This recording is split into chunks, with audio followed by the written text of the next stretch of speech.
Somos um país de múltiplas crenças e tradições, mas apesar da liberdade religiosa ser um direito garantido pela Constituição, ainda convivemos com julgamentos, ataques, exclusões e violências motivadas pela fé que cada pessoa escolhe professar. Quando a espiritualidade deixa de ser um espaço de acolhimento e passa a ser motivo de conflito, algo precisa ser revisto.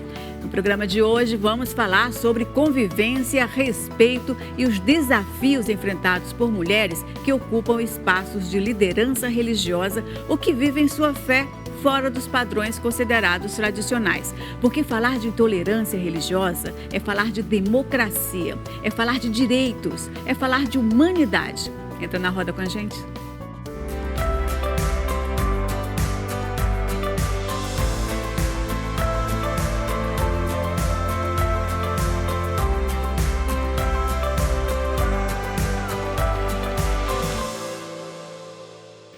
Yalodeirese, Osié Iemanjá,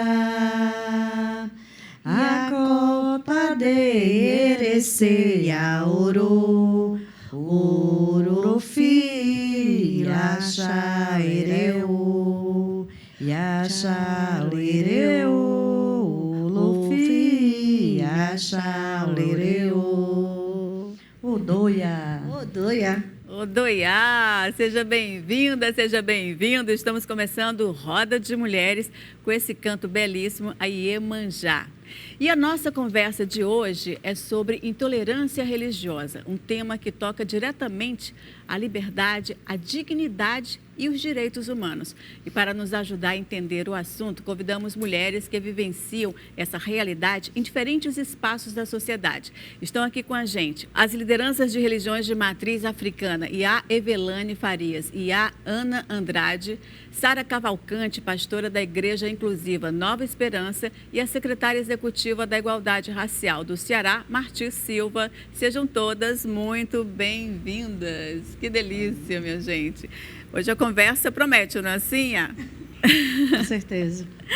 Então, mas eu quero iniciar essa conversa fazendo uma pergunta. Qual é a fronteira exata entre a intolerância religiosa e o racismo religioso? É muito importante a gente ter a oportunidade de fazer essa distinção, porque nós temos um país de uma diversidade religiosa muito grande, né? Mas, além das religiões que nós conhecemos, existem as práticas religiosas de outras religiões, né? De várias, de diversas. Então, a intolerância religiosa, ela implica na incapacidade de alguém de aceitar o rito, o sacerdócio, a liturgia de outras religiões que não sejam a sua, ou de outras religiões, né? E essa intolerância, ela se manifesta por discriminação, por preconceito. Agora, quando e serve para distinguir o desrespeito com qualquer religião, mas quando nós falamos de religiões de matriz africana, nós nos referimos à prática do racismo religioso. Por quê? Porque o desrespeito e a inaceitabilidade das religiões de matriz africana está diretamente vinculado a uma negação da africanidade, a uma negação da nossa raiz histórica, né, com o povo de África. E é a base do nosso racismo. Então, nós tratamos de racismo religioso quando a intolerância, o desrespeito, a inaceitação se dá com as religiões de terreiro de matriz africana. É isso.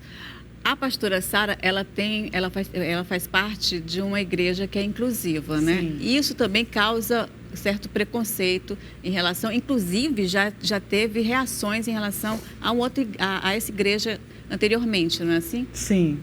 A igreja, ela foi, alguns anos atrás, ela foi atacada, né? Primeiramente com pedradas, tanto que nós não podíamos mais fazer vigília, né? Era a questão de segurança. E depois vieram os ataques mesmo com pichações, ameaças de morte. E eu agradeço hoje, nós pudemos contar com a Coordenadoria da Diversidade, né? Na pessoa da advogada Rose, né? Foi ela quem realmente nos deu bastante assistência. E, na época, nós pudemos contar também com a Secretaria de Segurança, né? Com o secretário. Tanto que depois que mudou o secretário, aí a coisa já mudou, né? Então, nós fomos ameaçados de morte, né? E ficamos resistentes, né? Resistimos, não fomos embora. Eu acho que isso daí é um tipo de resistência. A gente não sai daqui, né? E a gente não saiu de lá. E eu digo assim, graças a Deus que veio uma saída, né? Uma das saídas foi fazer um bazar na igreja. Né? E esse bazar no Dia das Crianças, dia 12 de outubro, foi que trouxe a sociedade, trouxe o bairro, trouxe a comunidade para dentro da igreja, porque eu não sei o que era que eles imaginavam que acontecia dentro da igreja, né? Por ser a inclusão, acontecia a inclusão, né? Onde acho que eles pensavam várias coisas, né? Mas quando vieram e viram que não era nada daquilo que eles pensavam, então foi bazar, roupas muito baratas, lanche para as crianças, brincadeira, uma ação social de corte de cabelo, de verificação de pressão, de glicemia. Então, isso foi tão importante, quer dizer, a forma com que você faz para você não ser atacado. Trazer a comunidade para dentro de casa fez toda a diferença. E se abrir para a comunidade para que ela pudesse conhecer, porque eu acho que a ignorância, o desconhecimento é que causa também o preconceito, né? Assim? É uma fantasia na cabeça deles, né? Que eu não sei porque eu não conhecia, né? Exato. Então, tanto que quando encerrava esses momentos, né? Durante todo o ano eles ficavam pedindo, cadê tem novamente, né? E aquelas mães e aquelas mulheres que entraram lá dentro para participar, elas eram mães daquelas pessoas, mães e avós daquelas pessoas que nos atacaram, que picharam toda a igreja por fora, dizendo que nós íamos para o inferno, né? Foi um ataque, uma afronta muito, muito grande, muito grave, né?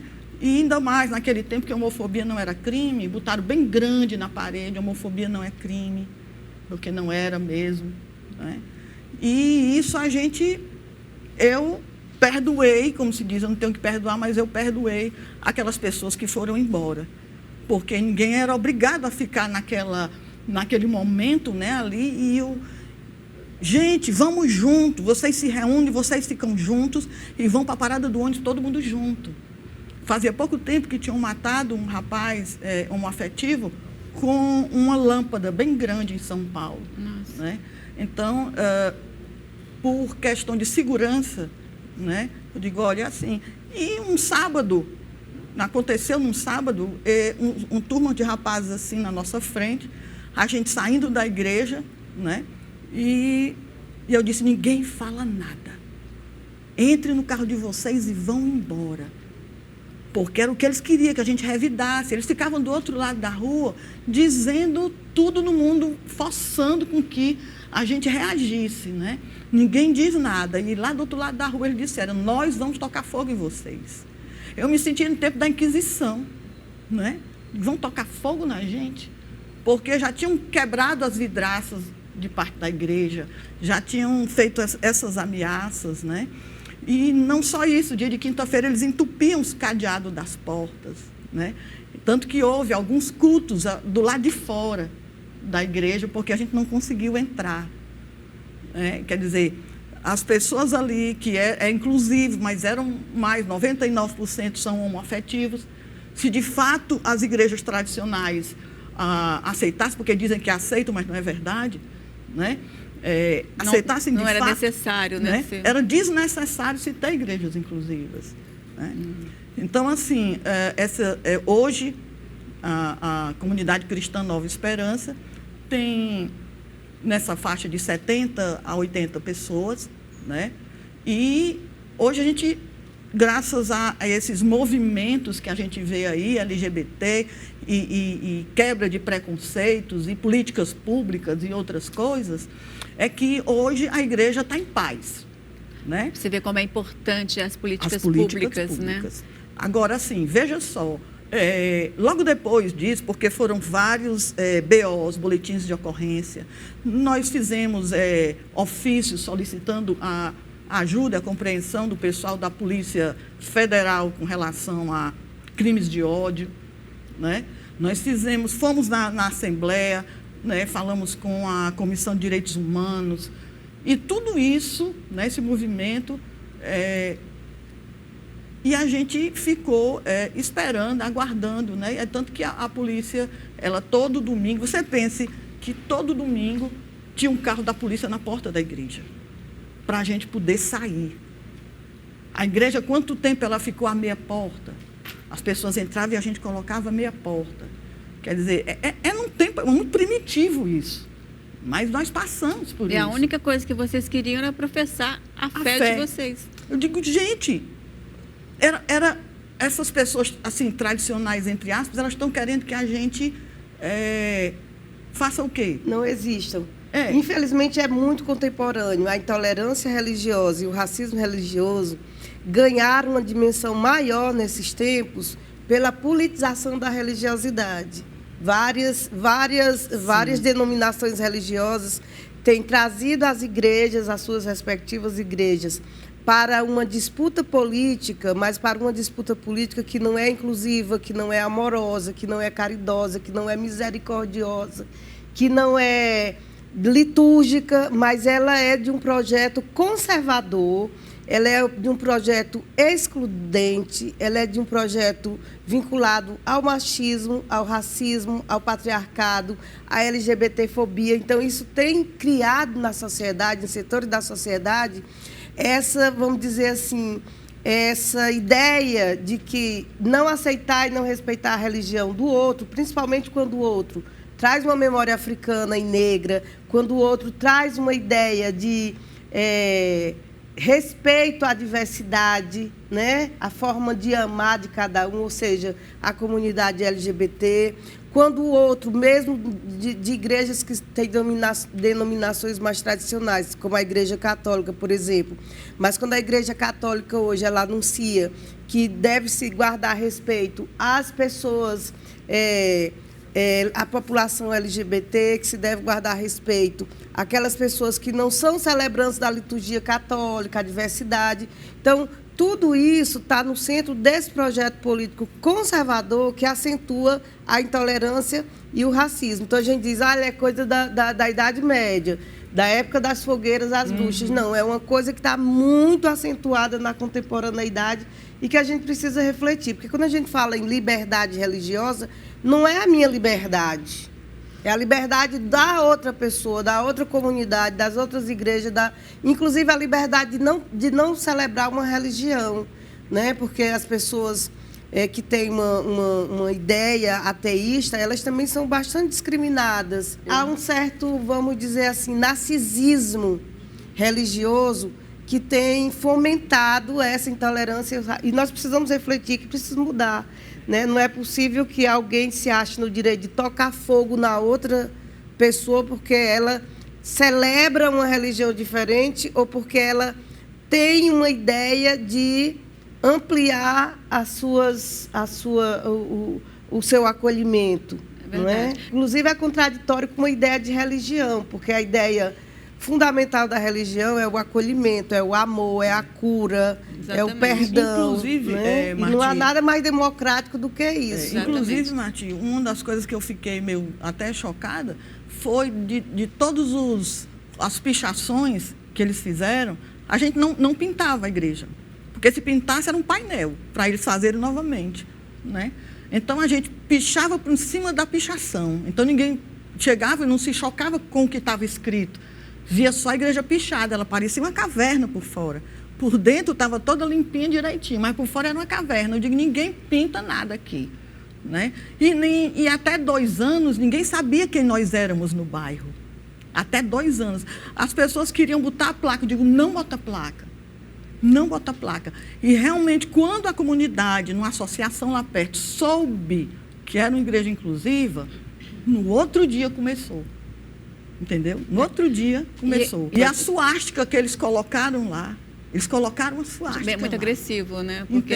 Isso aí foi, para mim, me chocou, sabe? Não, e os terreiros, eles são, segundo a pesquisa lá que foi feita pela Universidade da Bahia, são as que mais sofrem com a violência, né? Não é assim, Então, a gente é atacado diariamente. Quando ela falou que foi atacada há 2 anos, eu fiquei pensando, a gente é todo dia. Você sair com o turbante na cabeça, na rua, é você ser alvo de olhares, de críticas, de bochichos. Você sair com o turbante na rua e ter a pele negra, é um alvo dobrado. E ser entendeu? mulher. E ser mulher, aí você imagina. Para a gente é uma luta a cada dia. Eu costumo dizer que eu entro, não olho para ninguém. Se o segurança me vier atrás de mim, eu digo, o senhor quer ajuda? O senhor vai me ajudar? Mas, assim, eu sei de muita gente que não tem esse modo de lidar. Tem gente que... Porque eles começam a chegar perto da gente e você vai se sentindo acuado e já passa por tanta coisa na vida. Você cultua o seu orixá, o seu ancestral, para poder ter paz, para poder ficar com a mente mais calma. E aí você sai num lugar com seus fios de conta, seu turbante, e as pessoas começam a lhe tratar mal em olhares. É muito complicado. Além de a gente ainda ter o terreiro, o som do tambor tem hora para parar, porque senão incomoda A ou B. Na verdade, eles querem participar e dizem que estão incomodados. Eles fazem gostar do som do tambor e dizem que estão incomodados. Então, a gente tem isso todo dia, Ana. Inclusive, vocês falaram que, né, as mulheres, elas que são as que mais sofrem com isso. A gente... Quando a Evelane fala que é todo dia, né? Por exemplo, eu sou uma mulher lindamente na sociedade como uma mulher branca, né? Mas todas as vezes que eu preciso sair de casa arrumada desse jeito, eu me pergunto se o Uber vai cancelar a minha corrida. Porque hoje mesmo, quando eu sair, será que o moço vai cancelar? Porque você não sabe, porque eles podem cancelar quando vê você assim. Então, é só você pôr uma roupa. Se eu sair de roupa normal, ok. Mas se eu sair vestida, minimamente com alguma coisa que denote que eu sou daquela religião, então eu já me preocupo se o Uber vai aceitar a corrida. Outro dia eu fui para um evento, não lembro, acho que foi para Pacatuba. Eu fui de vestido, né? Mas eu coloquei o turbante, coloquei minhas guias e tudo mais. E o motorista do Uber, ele foi a viagem inteira, daqui de Fortaleza até Pacatuba, com um louvor dentro do carro. E era um louvor muito alto, não era uma coisa assim sutil só para ele. Ele queria exorcizar, não é? Ele ficou fazendo exorcismo. ele ficou com aquele louvor bem alto mesmo. Aí eu também não falei nada, né? Porque também existe, você tá sozinho dentro do carro, a gente já tem medo de andar de Uber sendo mulher sozinha, né? Você tá vestida de forma que já deu para entender que você participa de uma religião marginalizada, né, na sociedade. Então, se você reage sozinho, você não sabe o que o outro vai fazer. Se está armado, como é que está? Então, eu fiquei em silêncio, fui à viagem. Quando chegou perto já do Maranguape, né, antes do Maranguape, aí ele foi baixando o som automaticamente, aí até que ficou sutil, que era para ter sido desde o início da viagem, já que ele... Mas não, quando eu entrei, ele colocou um som bem alto. Então, eu fui quase 25 minutos escutando um louvor. Mas eu também não falei nada, continuei na minha. Eu acho que talvez o meu silêncio, a forma como eu também me comportei, não sei se foi isso que constrangeu ele. Você foi mais respeitosa com do que ele, talvez ele tenha entendido. Eu acho que ele se sentiu constrangido pela forma. E não entrou na mesma mesma frequência ali dele, né? Isso, aí eu também. Aí ele se sentiu, eu acredito, constrangido e ele diminuiu. Aí eu cheguei em silêncio na Pacatu, mas eu saí de casa com um louvor. E eu acredito que é isso, o exorcismo sutil, né? E que a gente chama de sutil, porque não é sutil, né? Mas esse racismo, ele é todos os dias, porque você não sabe nem se o Uber vai aceitar uma corrida se você estiver vestida de baiana. Aí ela disse assim, Ana, tu vai vestida de baiana? Eu disse assim, não, eu vou de vestida.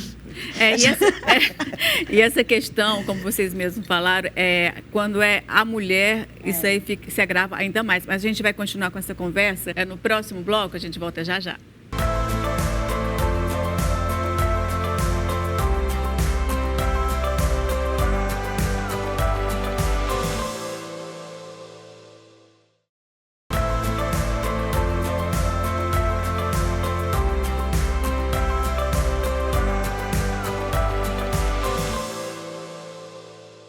Estamos de volta com Roda de Mulheres. E para você que chegou agora, hoje estamos discutindo intolerância religiosa e racismo religioso. E neste segundo bloco, vamos aprofundar um recorte essencial: o impacto desse racismo sobre as mulheres. Porque quando falamos de racismo religioso, falamos também de gênero. As mulheres de religiões de matriz africana, por exemplo, sofrem não apenas ataques à fé, mas também ao corpo, à estética, às vestimentas, ao lugar de liderança espiritual que ocupam. Quando a fé vira motivo de preconceito, o que está por trás disso? Ignorância? Racismo estrutural? Disputa de poder? Falta de diálogo? E aí, o que vocês pensam sobre isso? Olha, o racismo, ele não é uma ação, nem é individual, nem é isolada.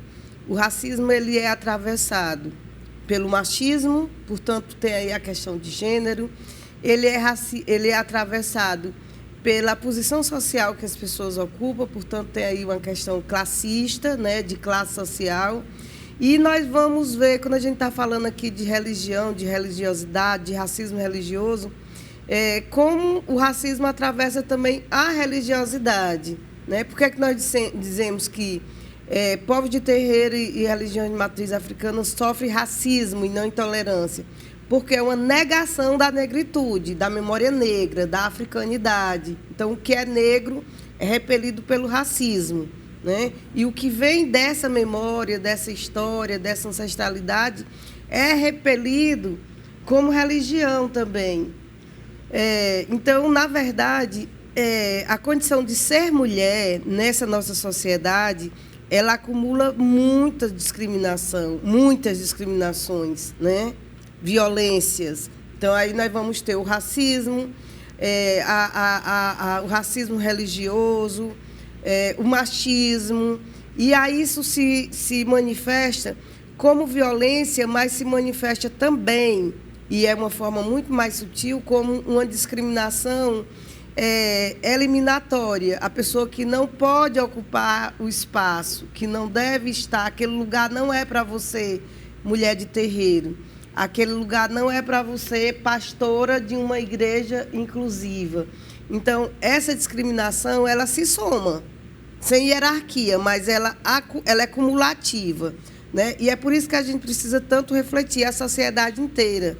Não é preciso ser de religião de matriz africana, nem ser de religião evangélica inclusiva, eu não sei, principalmente eu fico muito à vontade de falar isso, porque eu não tenho uma prática religiosa.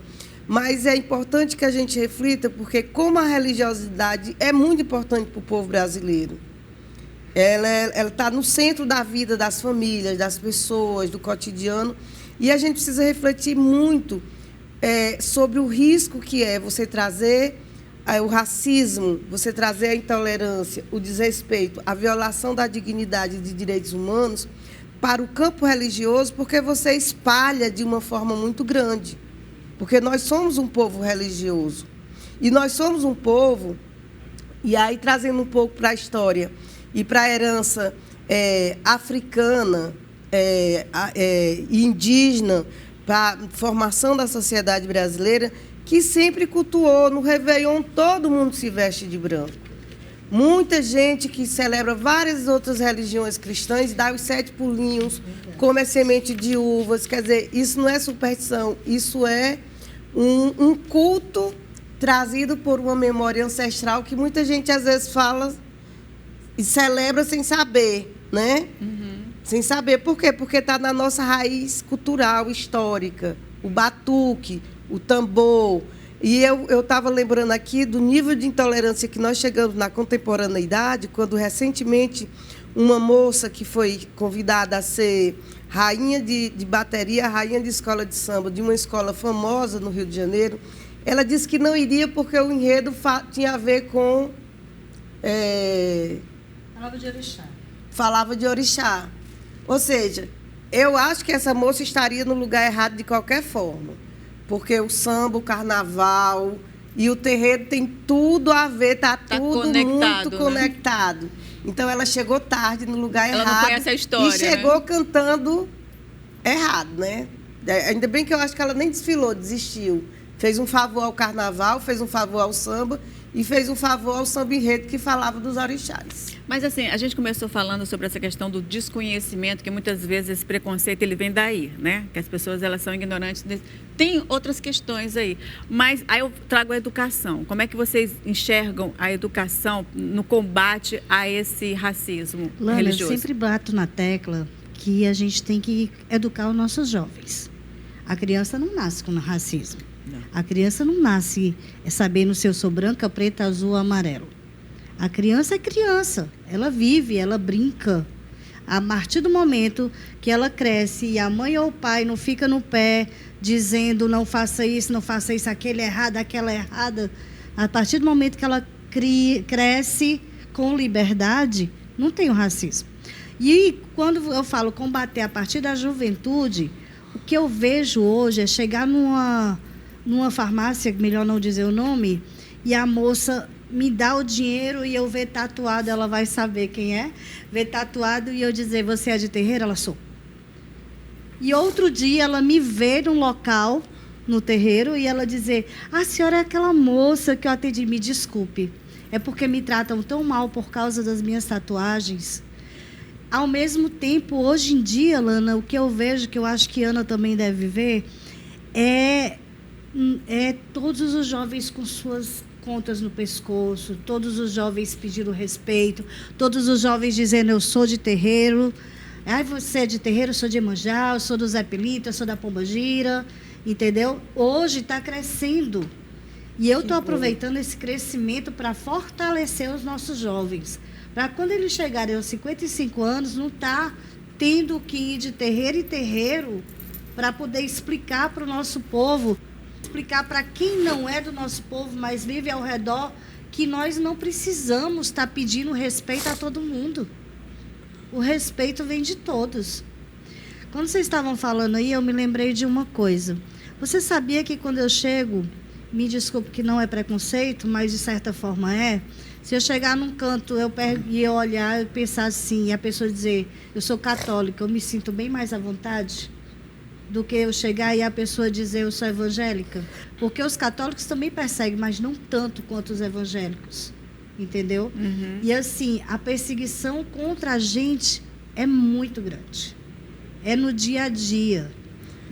Então, se a gente pegar aquela criança, minha neta tem 2 anos, se eu explicar a ela que isso é do bem e que todo mundo é do bem e que o que a gente tem que respeitar o outro, o importante é que ela acredite naquilo ali, que aquilo ali vai trazer coisa boa para ela, como a frase que eu disse ontem, a irmã já me deu um presente antes de ontem.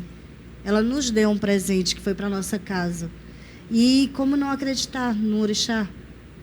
Como não acreditar numa energia tão grande que é a minha vida? Eu aprendi no dia a dia, eu aprendo todo dia que o orixá está ali do meu lado. É a minha fé. Eu não quero que a Lana acredite, que a Lana aceite. Não. É ter fé dela. Respeite. Não sei nem se chama respeito. Acho que respeito é fundamental. Porque essa palavra respeito já é tão usada. Não, mas gente. é porque o respeito é fundamental, porque assim, eu não preciso acreditar para lhe respeitar. Pronto. E para aceitar a sua fé, entendeu? Mas eu acredito eu posso discordar, eu posso ter as minhas opiniões, mas é necessário o respeito. Eu acredito que se a gente cuidar da juventude, a gente vai longe. O que falta também é que sempre houve o ensino religioso dentro das escolas, né? Sim. Estava pensando nisso também, né, Ana Marti? Sempre houve o ensino religioso dentro das escolas, mas qual foi o ensino religioso que a gente aprendeu dentro das escolas? Geralmente católico, né? Você aprendia o católico mesmo, não era nem o cristão como geral, sim, né? Porque o cristão, né, tem essas denominações, né? Depois de Lutero, né? Lutero fez assim... Era a nossa religião no país, não é? No Império no Império foi a religião oficial, né? Mas aí depois, né, passou a não ser mais a religião oficial. Mas nas escolas, culturalmente, sempre houve o ensino religioso, mas o ensino religioso era o ensino católico categoricamente. Exatamente. Até para fazer a primeira Eucaristia. Isso, foi inclusive... quando eu cheguei, eu fui conhecer ela, e ela me perguntando algumas coisas, eu falei, a minha família não criou a gente como pessoas religiosas. Ela criou a gente bem mais livre em relação à religião. O meu encontro com a minha religiosidade se deu a partir do meu pai, porque ele trouxe para mim essas heranças, porque meu pai tinha vivências umbandistas na família dele desde criança.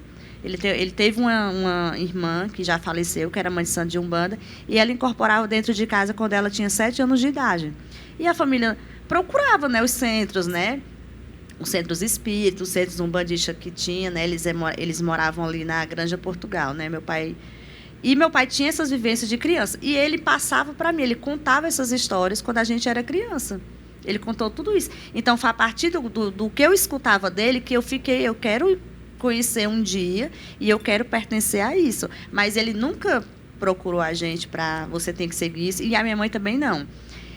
Mas na escola tinha um ensino religioso. Então, eu fiz minha primeira comunhão porque a escola colocava a gente para fazer. Eu fiz crisma também, porque a escola colocava a gente... A minha geração, acredito que toda ela... Para a gente para fazer. Então, o que acontecia? Você aprendia sobre a Quaresma, sobre a Páscoa, sobre o Natal. Você só aprendia isso. Sobre Jesus e sobre a Bíblia, né? O Antigo e o Novo Testamento. Não, e sobre todas as coisas que são utilizadas, todo aquele ritual da igreja, a pastora, fomos colegas na época do Colégio Redentorista, e lá tinha muito isso, né? De você... Lembra disso? Que a gente estudava lá na igreja, que tinha os ornamentos, sim, aí para que servia aqueles ornamentos, aquelas coisas do padre, tudo isso a gente... Sim. Quer dizer, então a gente acabava...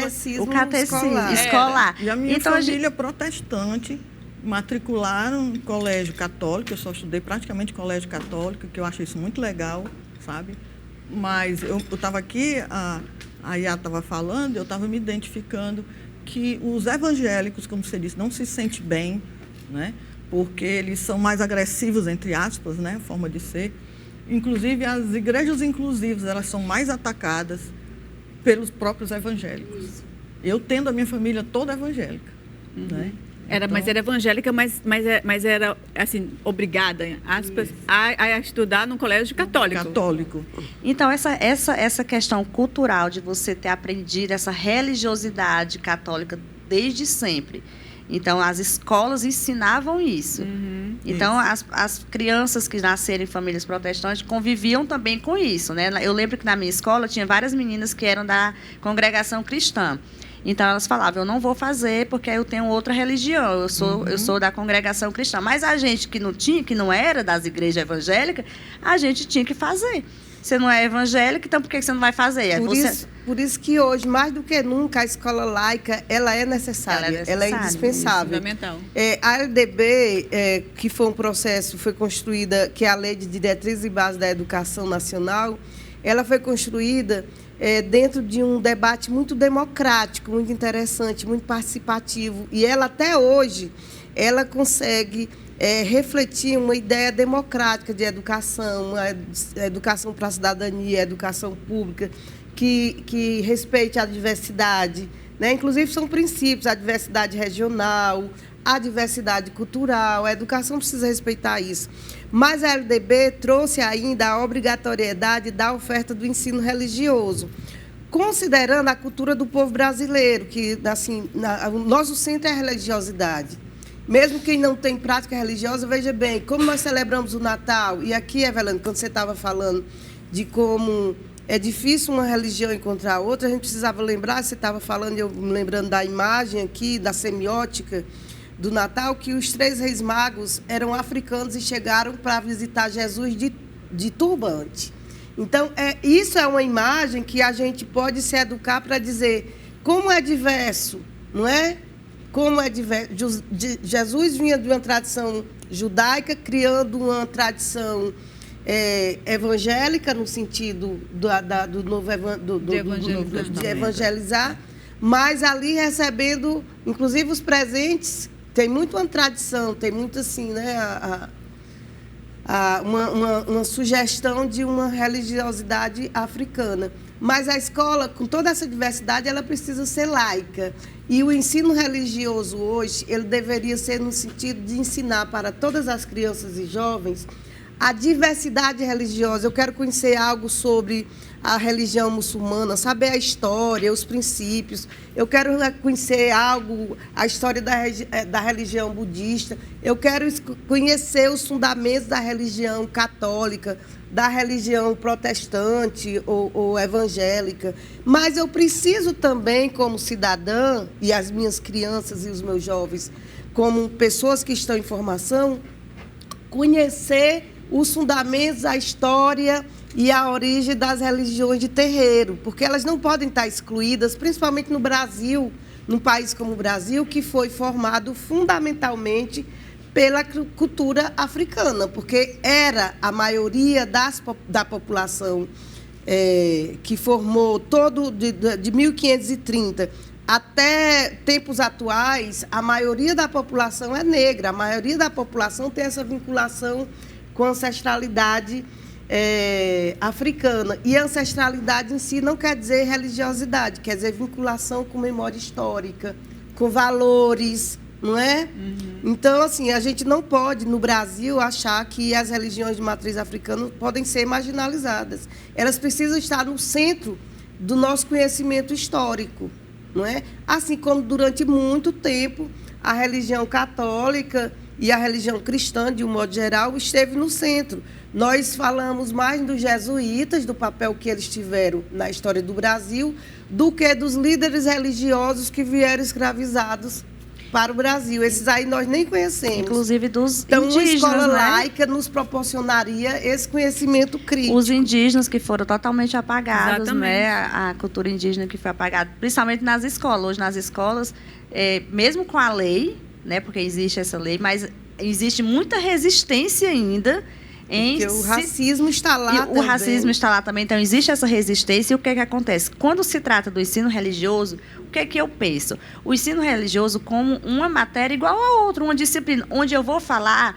da história, eu vou falar do conteúdo histórico, como é que surgiu. Porque, por exemplo, você vai perguntar a um protestante por que ele é protestante, ele nem sabe como foi que aconteceu. Eles nem sabem o que é que aconteceu, eles não sabem nem quem foi Lutero, né? Não sabem nem como é que surgiu esse racha, né? Que um virou protestante, outro não virou. Basta ver a confusão teológica que nós temos hoje de celebrantes do evangelismo, cultuar Israel. o judaísmo, cultuar Israel, que é uma contradição uma do ponto de vista contradição, litúrgica. porque Do os judeus litúrgico É uma o desconhecimento da história Isso, totalmente. porque Essa relação que fazem com essa Israel que nós conhecemos hoje. Porque né? para os judeus Jesus ainda não veio, né? Exatamente. Então então existe assim. Então eles distorcem, porque não é ensinar a espiritualidade nem a religião, é ensinar a história. Isso. Igual você ensina a história de África, a história do Brasil, a história das Américas, é ensinar a história daquela religião, como ela começou, quem são seus principais símbolos, quem são seus principais, como é que se diz? Quem surgiu de onde, é ensinar isso. Se fosse ensinar dessa forma, não existiria o que existe hoje. E mostrar que o Brasil, ele é plural. Né? Ele é diverso, são diversas e eu me formas de você como professar se a sua as fé. crianças que são de famílias de terreiros e de matriz africana dentro de uma escola que celebra a espiritualidade, não a educação religiosa, porque a espiritualidade é uma educação familiar. Isso. Né? Aí vai num caso, eu fui procurada por um diretor de escola essa semana, pelo Doinha Afroartes, né? Pelos orixás que eu faço de papel. E aí, conversa vai, conversa vem, ele disse, eu quero ter na minha escola um espaço onde o povo de terreiro se reconheça. Eu quero fazer, acho que a palavra foi afroteca, negócio assim, alguma coisa para ter só. Vamos conversar sobre esse espaço? Aí eu disse, olha, esqueça o preço das bonecas e eu vou lhe ajudar de qualquer jeito. Maravilha. Porque eu acho isso muito viável. Ter um local na escola onde a criança possa se reconhecer. Importantíssimo. Como uma filha de santo minha que fez santo, é diretora de escola, um dia ela ia ao banheiro e tem um prego na saída do banheiro, ela botou as guias dela, entrou, sentou, as iãs, e aí quando saiu o menino fez, professora, a senhora é de terreiro? Ai, meu Deus, que felicidade. A minha escola tem uma diretora de terreiro. O menino chorou de emoção. Isso é muito lindo, gente. Você se reconhecer. Se né? reconheceu. Essa coisa do pertencimento é muito importante e é fundamental. Mas a gente vai continuar com este assunto no próximo bloco. Voltamos já já.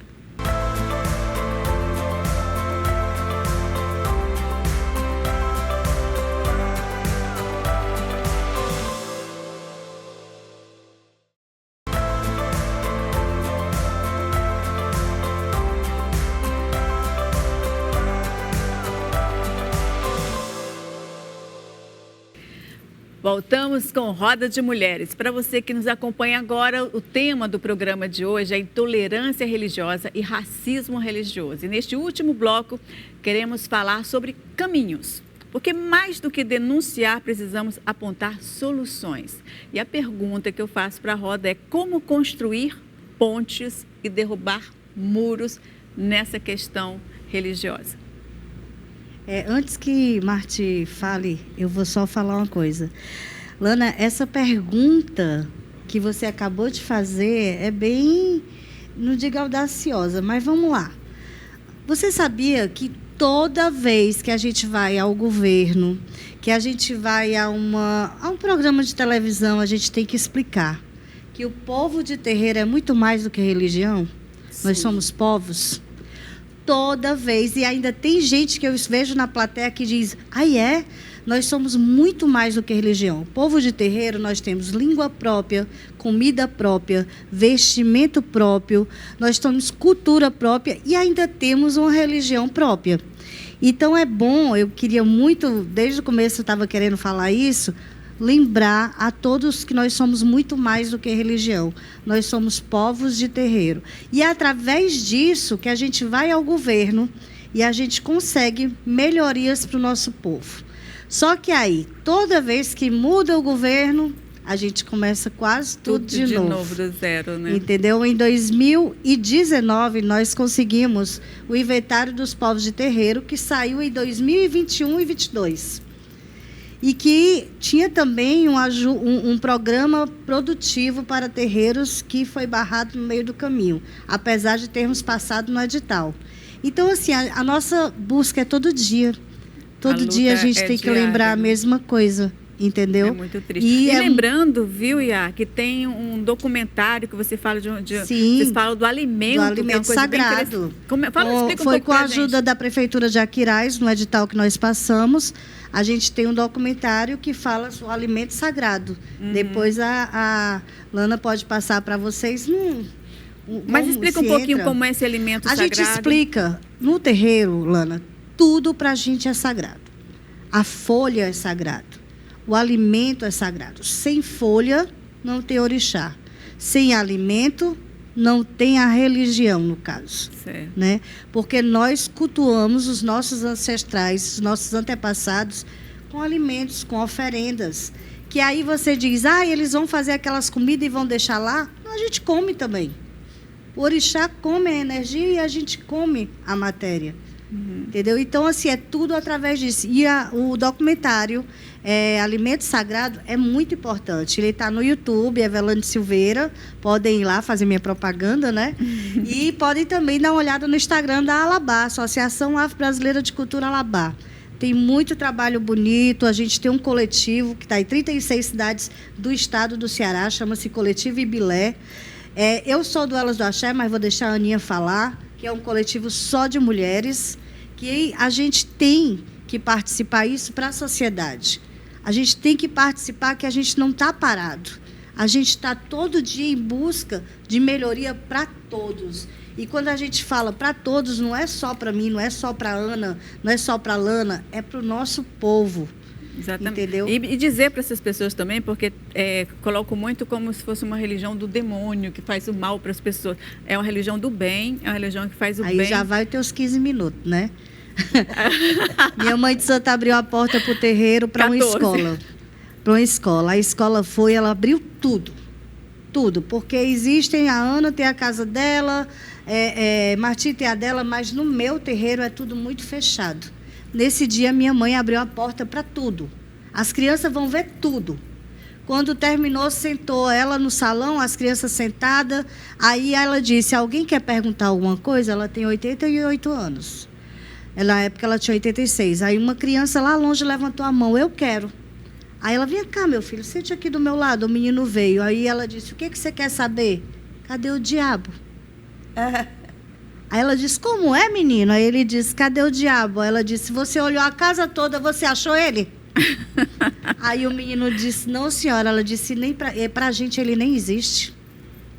Pra gente ele nem existe. Como é que você disse? Ah, mas a mamãe disse e o pastor falou que tinha sim aqui dentro. Aí ela disse, você quer ir procurar de novo? Ele disse, não, senhora. Eu disse, então pronto, meu filho. Não está aqui, né? Não existe aqui, ele não mora aqui, não é daqui. Então, a busca, ela é constante e diária, e eu acho que o caminho são políticas públicas afirmativas. Eu acho que é o único caminho hoje, porque, como a Evelane falou, não é somente uma religião, é um povo, é uma tradição que precisa ser afirmada todos os dias. E essa afirmação também vem muito através dessas políticas públicas. Eu já faço uma provocação para você. Como é que essas políticas públicas podem ser conseguidas se nós temos dentro do Congresso, as pessoas que fazem essas leis, tem religiões, já tem pessoas lá que trabalham contra isso. Como é que se faz para poder... Como é que seria esse combate? Graças a Deus, agora a gente tem os conselhos. Nós temos vários conselhos, vários fóruns que estão fortalecendo e que o terreiro tem cadeia lá. É porque tem um congresso que são só evangélicos, né? Porque, na verdade, se a gente for falar do nosso congresso, né, nacional, aí nós vamos ter aí, reconhecidamente, o que é chamada de a bancada da Bíblia. Porque é aquilo que eu estava falando no início, da politização da religiosidade. A bancada da Bíblia, ela não está lá necessariamente para pregar o conteúdo amoroso e misericordioso da religião, mas para pregar uma disputa política, de um projeto político de eliminação de quem não seja daquele quadrante, né? E aí, quem não é daquele quadrante, tem pastores e pastoras que também são enfrentados, porque não comungam da mesma ideia preconceituosa, racista, machista, excludente, né? Então, essa bancada ela é poderosa porque ela está vinculada também a outros interesses econômicos, né? Mas aqui, rapidinho, porque os 14 minutos vão ser das meninas aqui.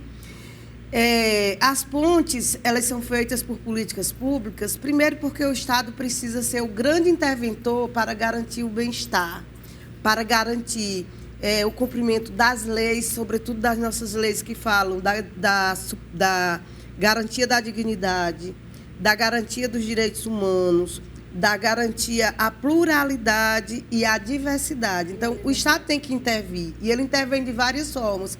O Estado democrático de direito, em tese, ele intervém dizendo que o racismo é crime, que a intolerância religiosa para qualquer religião é crime, que o racismo religioso para as religiões de povo de terreiro e de matriz africana é crime, mas ele interfere também, ele precisa intervir produzindo políticas, garantindo direitos, né?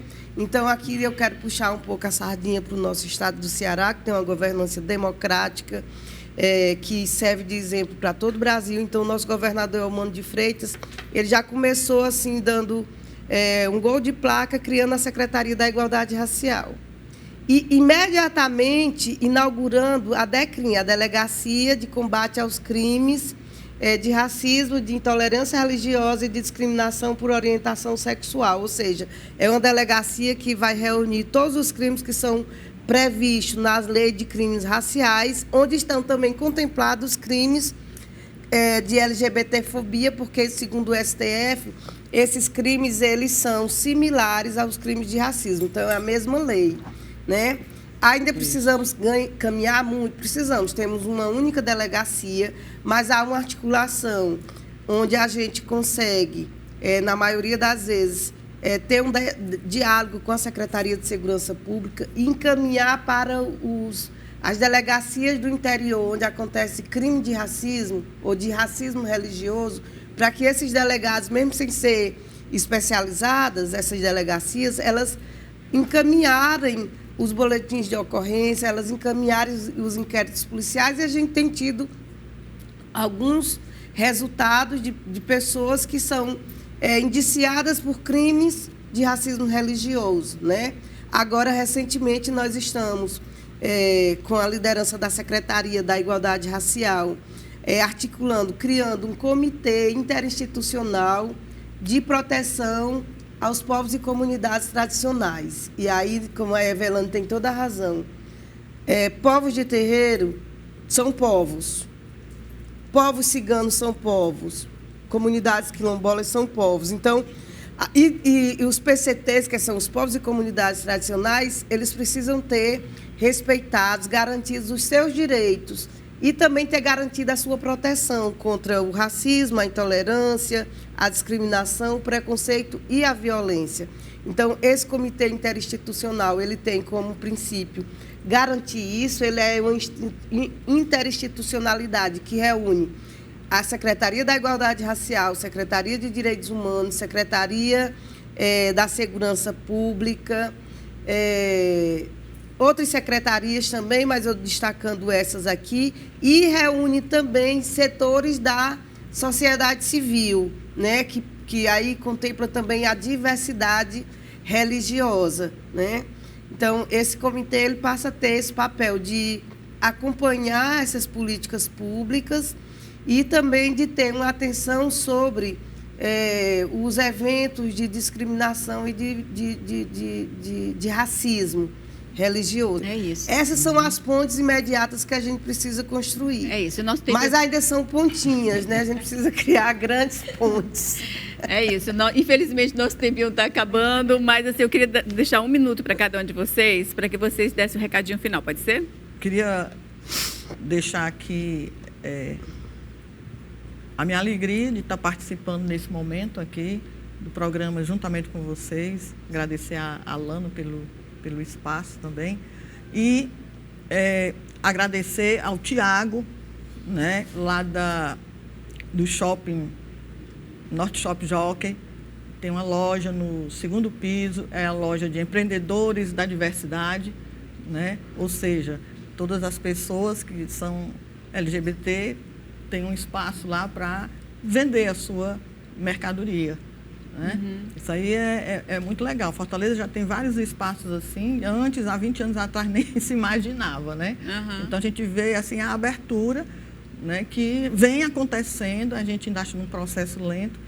E também convidar todos e todas e todes, né, para fazer uma visita lá na comunidade cristã Nova Esperança, né, que fica na Avenida João Pessoa, 6287, né? Ali no Montese, perto do antigo Bavião, né? Para quem se lembra, né? Uhum. Então, nós temos culto aos domingos, a igreja está linda, a igreja está ótima e segura, viu? Com ar-condicionado, a igreja grande, a igreja bonita. Maravilha. Né? Pela resistência, né? Por causa da resistência. Saímos do outro local onde aconteceu esses fatos, mas não por causa dos fatos, que ainda ficamos 5 anos lá, né?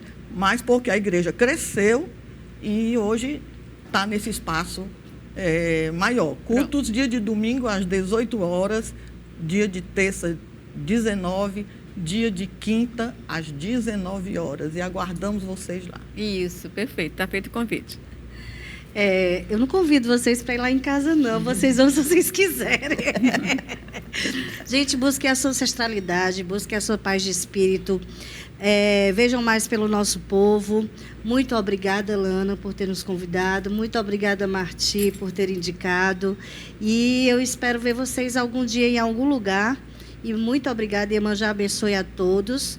Eu e a Ana, a gente tem a sorte de ter Iemanjá, que é o orixá mais reconhecido, mais falado, mais amado. E a gente também somos 2 mulheres bem amadas. Então, assim, muito obrigada por todos. Eu que agradeço. Iemanjá, o Bocifió.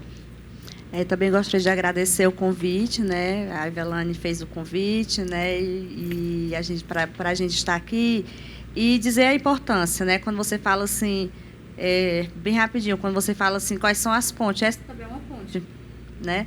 Essa também é uma ponte porque você está dando visibilidade a um povo, né? Então, assim, não está só eu e a Evelane, tem um povo, né? Um povo atrás da gente, né? Que é um monte de gente que está agora nas suas casas fazendo suas comidas de orixá, né? Então, essa é uma ponte. uma das pontes, né, para ser construída, para que as pessoas entendam um pouquinho sobre o que é povo de terreiro, sobre o que é religião, religiosidade, né? Então, eu agradeço demais, para mim também é uma felicidade que Iemanjá continue sempre abrindo esses caminhos assim mais fáceis para a nossa vida, né? Porque a gente já tem uma vida mais difícil, então que a vida da gente seja sempre mais fácil, que Iemanjá conceda isso sempre, sempre, com muita axé na nossa vida. Muito obrigada. Oxalá.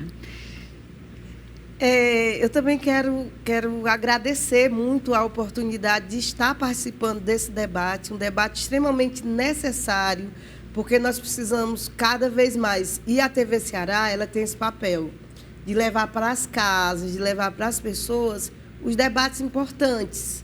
E esse debate do racismo e da intolerância religiosa, ela é muito importante, porque ele tem o racismo e a intolerância, ela produz violências. E a violência, que é uma questão que tanto incomoda a sociedade. Então, nós precisamos saber que isso aqui é um ponto de reflexão sobre a proposta de uma cultura de paz, mas uma cultura de paz, sobretudo, protegida por direitos, protegida pelo Estado, que tem um papel realmente, e aqui nós falamos assim com muita confiança que o nosso governador Elmano de Freitas assume esse papel de proteger o povo cearense, e no povo cearense tem uma diversidade incrível.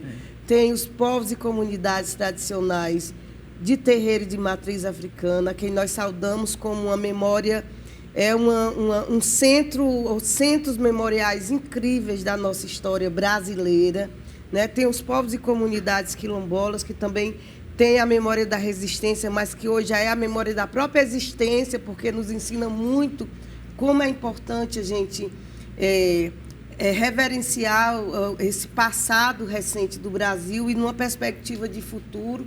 E tem os povos ciganos, que aqui no Ceará também têm avançado muito em conquistas e em direitos, né? Eu estou falando desses 3 povos porque eles estão no centro da política de igualdade racial.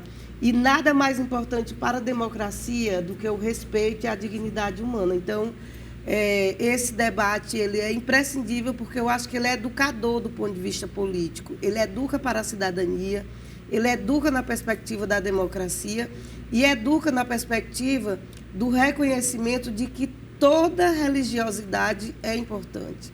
Porque a religião, afinal de contas, é uma expressão íntima, né? Ela não pode ser usada politicamente para ofender. Então, que cada um cultue o seu orixá, o seu Deus, o seu santo, né, o seu sagrado, e que cada um cultue isso da forma mais bela possível, porque, na verdade, é esse o caminho. É, né? Isso aí, com certeza. E olha, mais uma vez, muito obrigada. Foi uma conversa muito rica. Muito obrigada por enriquecer esta conversa.